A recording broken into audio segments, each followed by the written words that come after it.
Polaridad hay aquí. Que en el entonces de corriente no hay No, es un circuito en serie, entonces la corriente es la misma. ¿Ya recuerdas? Es el circuito en serie. Esto también está en serie, uno a continuación de otro, Sí. y la corriente es la misma. En un circuito en serie, ya la resistencia total es igual a la sumatoria de las resistencias. ¿Ya? Todos los cálculos de la ley de Ohm se aplican a un circuito simple. O sea, ¿qué quiere decir un circuito simple? Una fuente de voltaje, una resistencia y donde circula la corriente. ¿Ya? Ahí se aplica la ley de Ohm. Entonces, si yo tengo en un circuito dos resistencias, puedo tener tres resistencias o puedo tener n resistencias, siempre tengo que utilizar un circuito simple. Y esto se le conoce como un circuito equivalente. ¿Ya? Entonces, si yo tengo este circuito de aquí con estas tres resistencias, ¿cuál será el circuito equivalente? ¿Cuál será el circuito equivalente? Tomen en cuenta ya lo que expresamos, que la resistencia total del circuito equivalente es igual a la sumatoria de las resistencias del circuito que tenemos.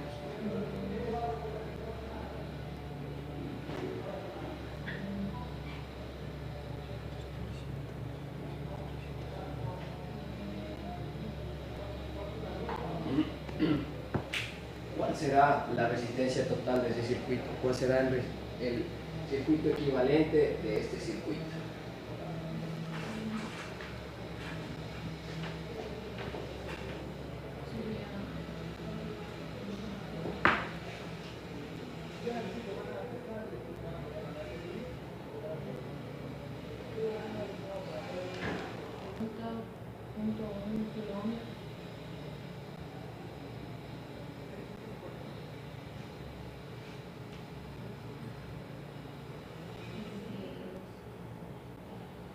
Ya, 220 por 10 a la 3 más 20 por 10 a la 3 más 100.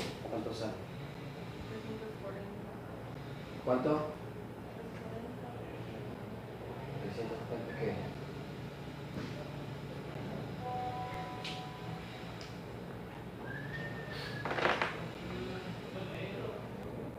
Entonces 220 Entonces puedo sumar 240 por 10 a las 3 y transformarla en 100 al kilo ohmios. también. Sale 240 por 1 kilo ohmios.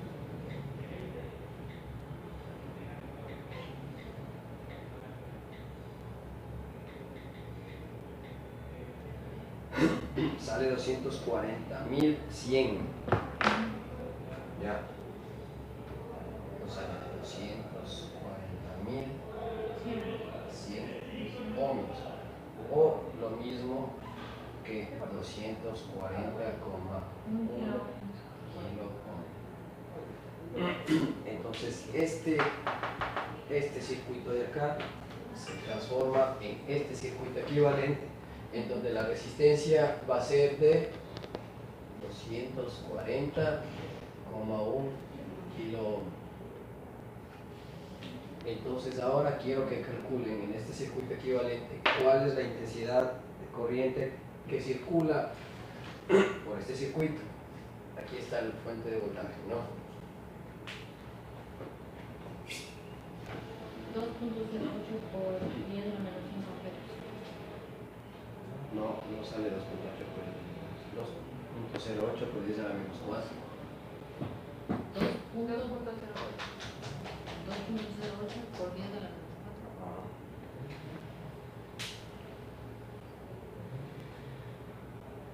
Ya. O lo mismo que 0.208 miliamperios. Ya, pónganse en pilas lo que les digo. Siempre se caen en esas carpinterías.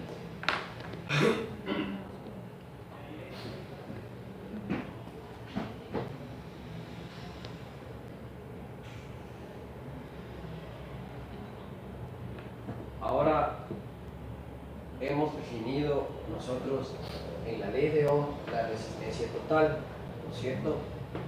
¿Qué otro parámetro, qué otra magnitud está en la ley de Ohm? La corriente, ¿no es cierto? ¿Qué particularidad tiene la corriente en un circuito en serie? Es la misma. La intensidad siempre es la misma. Ahora, ¿qué otra magnitud tiene la ley de Ohm? Ya hicimos la resistencia, ya hicimos la intensidad, el voltaje. Ahora, si yo mido el voltaje aquí, ¿será el mismo que mido acá? No, ¿cierto? ¿Por qué? Porque exactamente en cada resistencia existe una caída de tensión o voltaje. ¿Por qué? Porque por este elemento circula una corriente y tengo una resistencia, entonces yo tengo ahí un voltaje. ¿A qué igual el voltaje? Resistencia por intensidad por la resistencia. Voltaje es igual a intensidad por resistencia. Entonces, si yo quiero saber aquí qué voltaje hay en esta resistencia, qué voltaje hay en esta resistencia y qué voltaje hay en esta resistencia, ¿puedo definir eso? A ver, entonces quiero que saquen el voltaje en esta resistencia.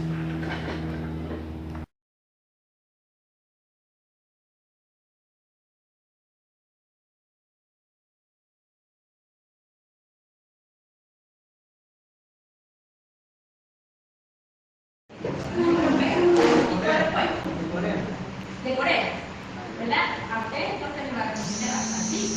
Y ahí pueden identificar primero, pueden poner su marco teórico, que con fecha con fecha 17 de noviembre se aprobó en conferencia de la Unión Europea, por lo tanto, y ahí pueden hablar un poco de esa noticia de viernes y la ubican en el marco teórico, de fundamentación teórica y con antecedentes. Para que sepan que cuando ya van a poner la propuesta, como ya hubo esta nueva resolución del nuevo convenio, va a ayudarte a ampliar la línea de productos que provienen de Corea. Mira, por eso es importante el punto de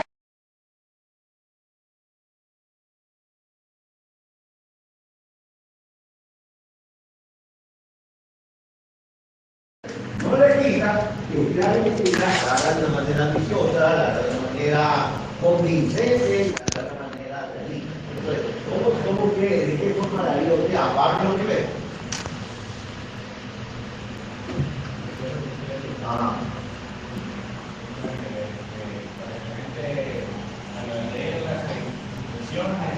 Sí, que se dé cuenta de que digamos, que usted, digamos, consideraría que bastaría para que usted sepa que su visión es ambiciosa.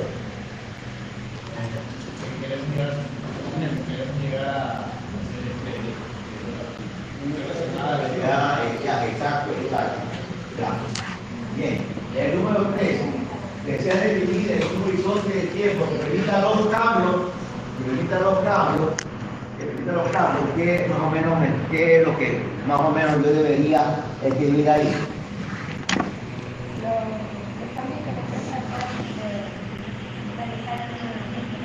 Yo sé, pero ¿qué significa horizonte de tiempo? Un horizonte de tiempo. ¿Cuál es más o menos el tiempo que nosotros debemos?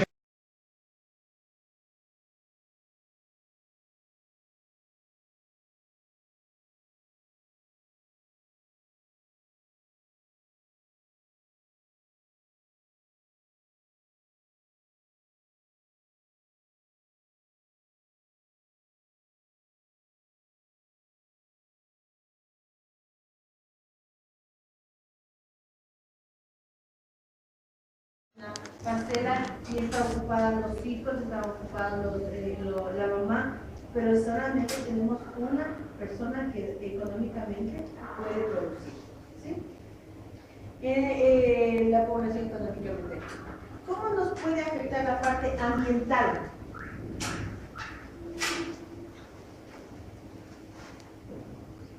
¿Qué pasó en agosto del año pasado en el Valle de los Chiles?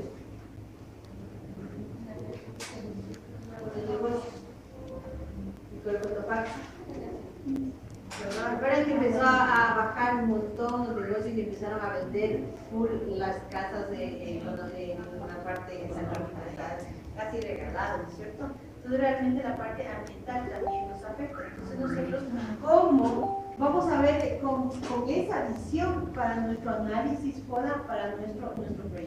Porque el proyecto le dirán, pero ¿cómo les van a mandar a hacer un análisis FODA con un proyecto nuevo? Entonces ustedes van a ver cómo el macro y el microambiente nos afecta y cuáles son las fortalezas y las oportunidades. ¿Cuáles son las amenazas y las oportunidades? De una amenaza ambiental, ¿se podrá sacar una oportunidad? Sí, ¿no es cierto? A ver un ejemplo, no sé, ambiental. Aquí hay ambiental, a ver.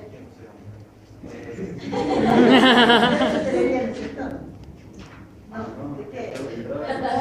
¿De qué? Petróleo, ya ves. Vender mascarillas. Vender mascarillas, ¿no es cierto? Y hay una oportunidad. Las fotos de la reducción de los las fotos, es otro emprendimiento, ¿no es cierto? A ver, ¿qué más? Otro ejemplo. A ver, en los tsunamis, de los terremotos. Varillas resistentes para la Varillas resistentes para la construcción, ¿no es cierto? Por ahí. Seguros. Entonces, realmente tenemos que sacar de una amenaza la oportunidad. Por ejemplo, los hoteleros, a ver, denme un ejemplo de estas amenazas, de lo que pasó en abril.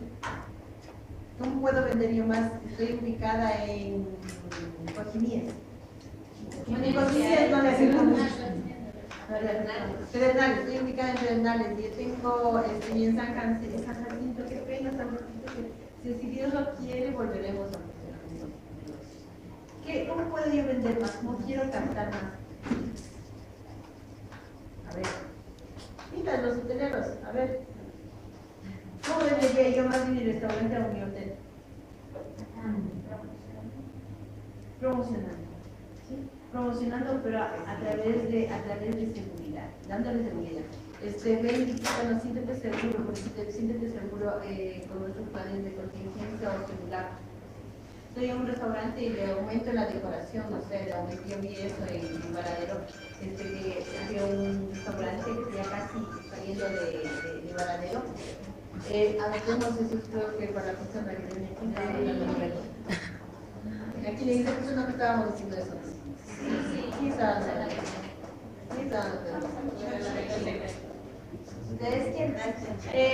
Entonces yo vi en Varadero, veía para salir a La Habana, ves en cada lado de las calles, ¿sí? Y ellos siempre tienen estas tormentas y todo eso. Entonces paramos a comer en un restaurante, le veía full bollitas, esas bollitas de salvavidas colgadas.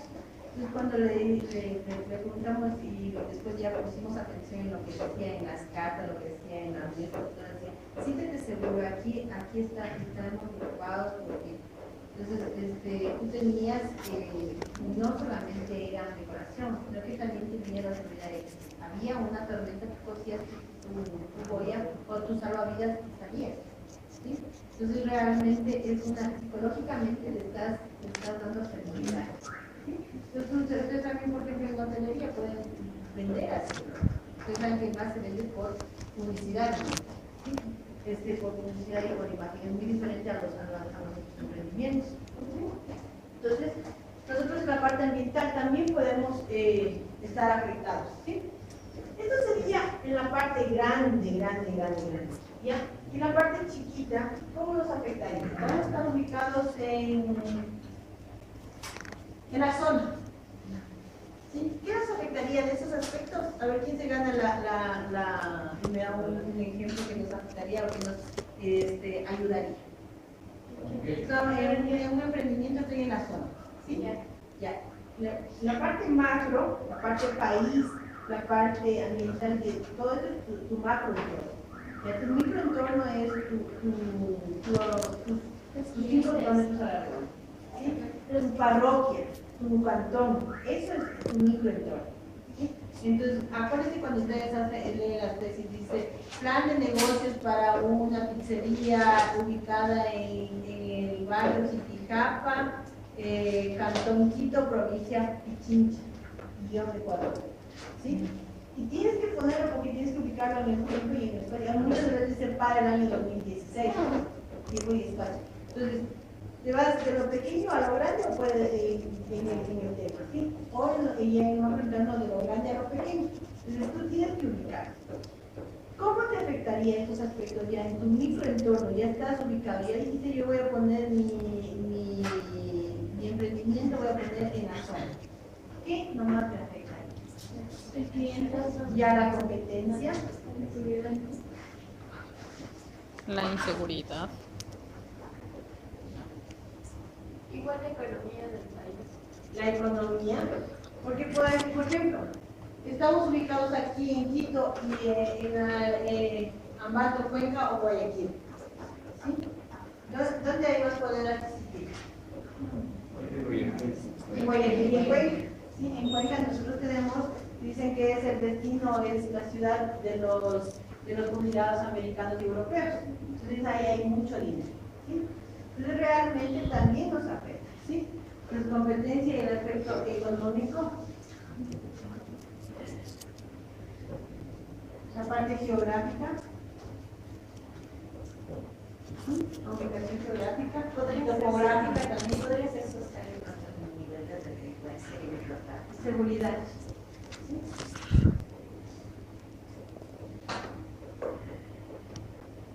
¿Ya? Municipios, ordenanza. ¿Sí? Municipios. E inclusive si estamos en el sector de la delicia, estamos... La parte social y cultural igual afecta, depende del rendimiento que ustedes sienten. Claro. Sí. Entonces tiene diferentes causas.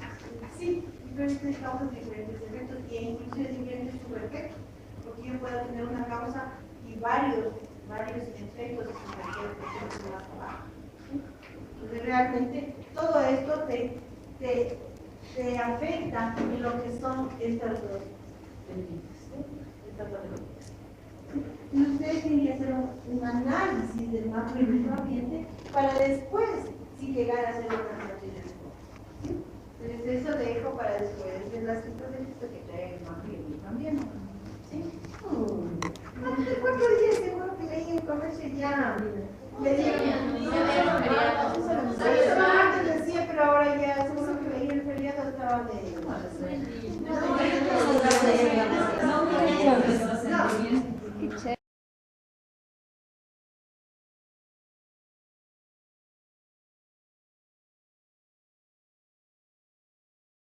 Utilizar, si es que el problema es con su curva de calibración, ustedes van a utilizar la curva de calibración del grupo de compañeros que esté bien.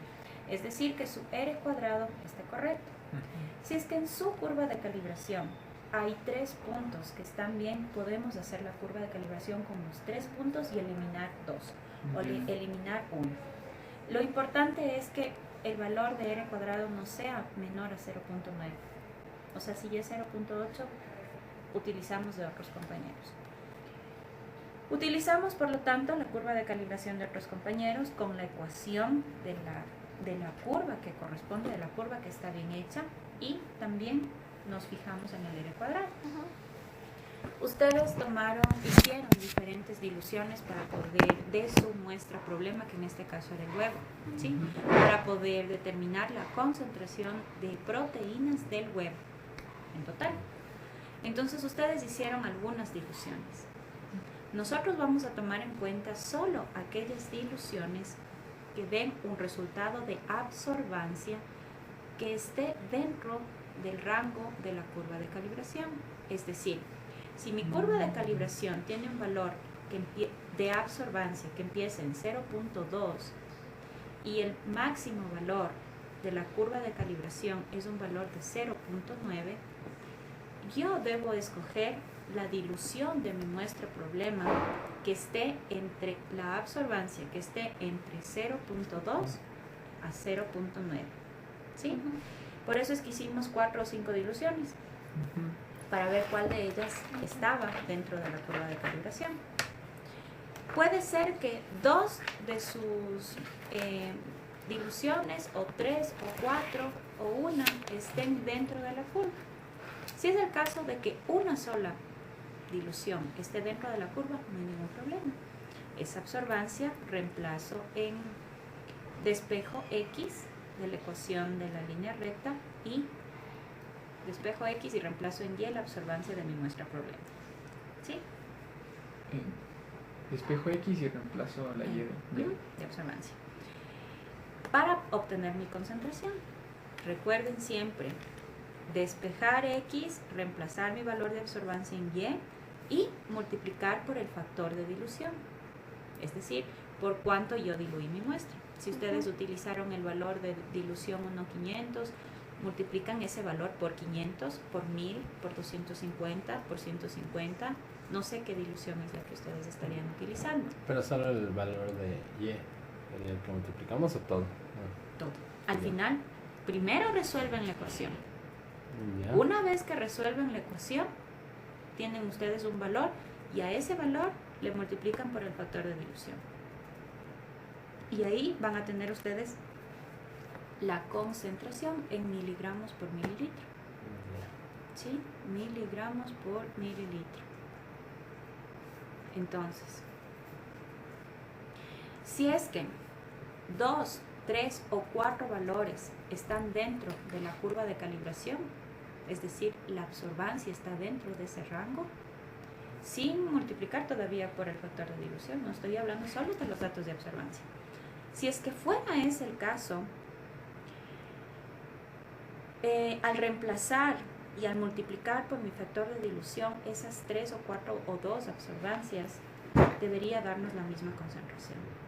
Porque nosotros estamos partiendo de una muestra, estamos partiendo de esto. Y no importa si yo a esta le diluyo 1000 veces, le diluyo 500 veces, le diluyo 250 veces, el valor al final, después de reemplazar en la ecuación y multiplicar a su correspondiente factor de dilución, los 3, 4 o 2 valores deben ser los mismos o al menos parecidos. ¿Sí? Entonces, por ejemplo, es el caso de alguien que me preguntó en la mañana que tenía 3 de los valores, estaban dentro del rango, despejaron, sacaron la concentración y un valor era de 200 miligramos por mililitro, 170 y 140. Difiere, pero no es tanto. Entonces, si ese es el caso, lo que hacemos es sumar las 3 y sacar un promedio. Pero ustedes me explican eso, ¿no? Me dicen, tuvimos estos 3 valores y estos 3 valores pueden ser, porque ustedes deben recordar también, siempre deben fijarse en qué es lo que pasa con su muestra, qué es lo que pasa con su estándar, qué es lo que pasa con sus soluciones. En ambos casos, tanto en el estándar como en la muestra, esto se precipita. ¿Sí? Entonces, sí interfiere esa precipitación, porque cuando ustedes hicieron las diluciones puede ser que en una cogieron un poco más de muestra que en otra. ¿Sí? Sacan un promedio y tenemos la concentración en mililitros. ¿Sí? Algo que hicimos en la tarde, un trabajo bien interesante con un dato de uno de los compañeros que tenía, que eso de pronto les va a ayudar también, que su compañero me dijo que bibliográficamente él sabía que un huevo tenía 6 gramos de proteína. Sí, o sea, tú te comes un huevo y te estás comiendo 6 gramos de proteína. Obviamente, estos 6 gramos va a diferir en cuanto al tamaño del huevo. ¿Sí? ¿Qué es lo que hicimos en la tarde? Si tú recuerdas, cogimos el huevo, le pasamos toda la clara del huevo que restaba o sea, qué es lo que sobró después de hacer, ¿se acuerdan que hicimos una dilución en probeta y todo eso? Pusimos toda la clara de huevo en una probeta y medimos el volumen de la clara de huevo. ¿Sí? Entonces, no recuerdo bien ese dato, pero creo que estaba entre 25 a 30 mililitros de clara de huevo. ¿Sí? Entonces ahí ustedes hacen una regla de 3. No sé qué valor tengan ustedes, pero Les digo el dato que creo que el dato de sus compañeros estaba entre 100 a 200 miligramos por mililitro. Entonces pone 200 miligramos en 1 mililitro.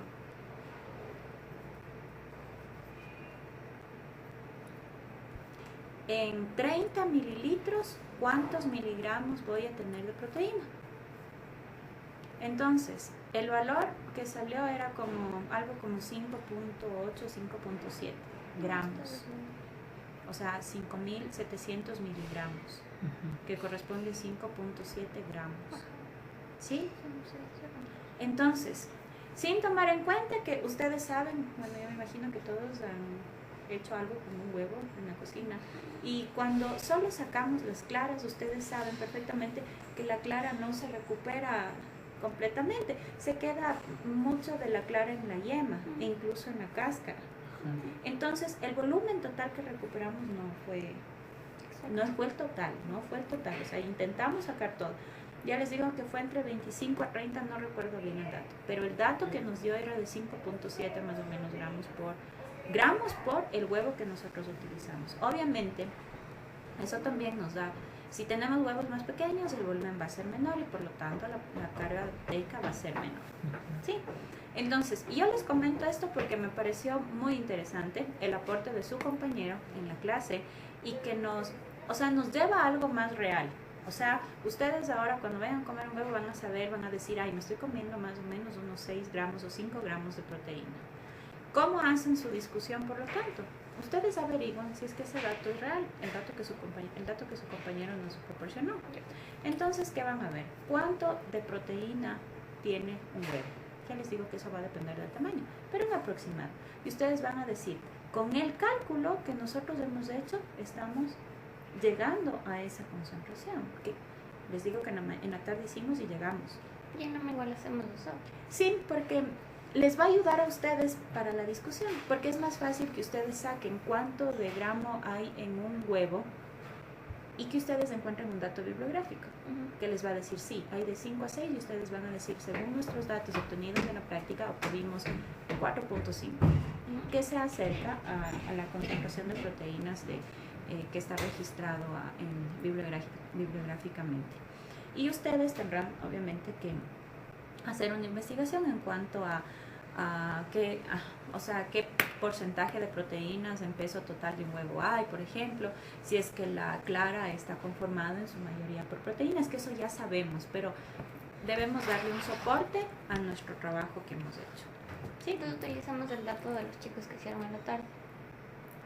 No necesariamente, utilizan sus datos. ¿Cuáles son los datos que ustedes utilizan? La concentración que sacan por miligramos por mililitro. El único dato que tomarían en cuenta es de 25 mililitros, pueden ustedes ponerle 25 mililitros de clara.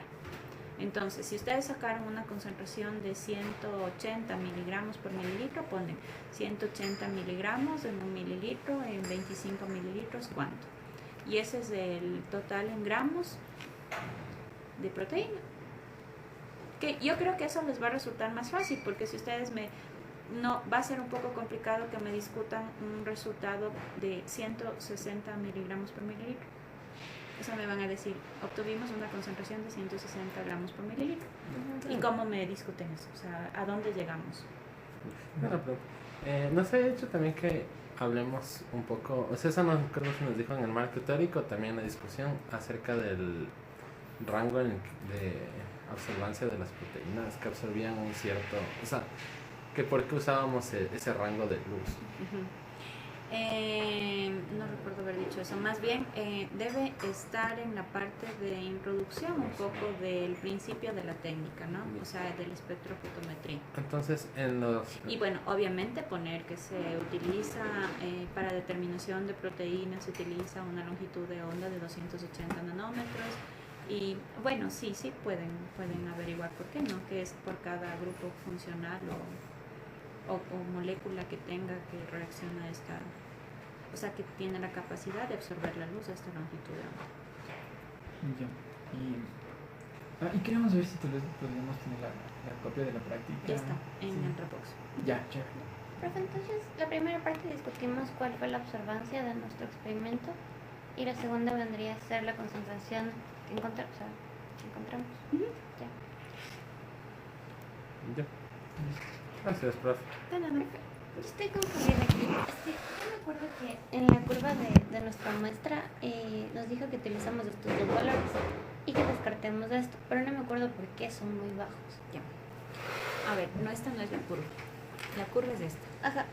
O sea, Ya. lo de la Esta muestra. curva aparentemente está bien. No sé si ya le reemplazaron. No estaba viendo. Ya, pero aparentemente esto está El bien. último me dijo que era Este muy no. ajá, sí. ese de descartar. A este vamos a eliminarle porque está superando 1 y una observancia mayor a 1 no tomamos en cuenta. Aquí escogimos los valores. Este no.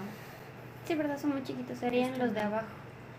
El 0,14, o sea, 415 y el 0,173. No, solo el de 415. Solo ese. Sí, solo este.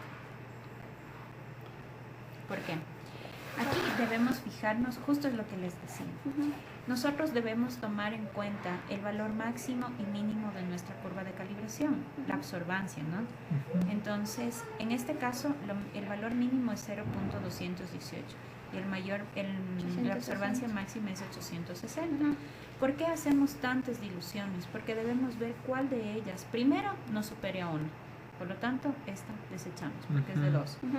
Y después debemos escoger la absorbancia que encaje en nuestra curva de calibración. 0.089 es muy baja a 218. 0.021 menor a 218. 415 está por aquí. Ajá. ¿Sí? Entonces sí puede ser.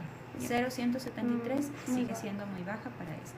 Entonces, en este caso, ustedes no tienen ningún inconveniente, tienen solo que reemplazar en este valor y ya, Con eso sacamos la concentración. para sacar la concentración. Entonces, si está en 415, más o menos esto tiene un 0.370 miligramos por mililitro. Ya. Sí, porque si se dan cuenta es la observancia parecida. Cuando ustedes reemplacen va a estar en 0.380 y algo miligramos por mililitro. Eso multiplicamos por 250 y tenemos el valor en miligramos por mililitro. Ya. Ya. O sea, la curva de calibración es la que hicimos con la proteína que venía. Con la albúmina que ya sabíamos. Ya, y la. Ah, ya. Sí. Ya. Sí. Gracias, bro. Listo. Gracias, profe.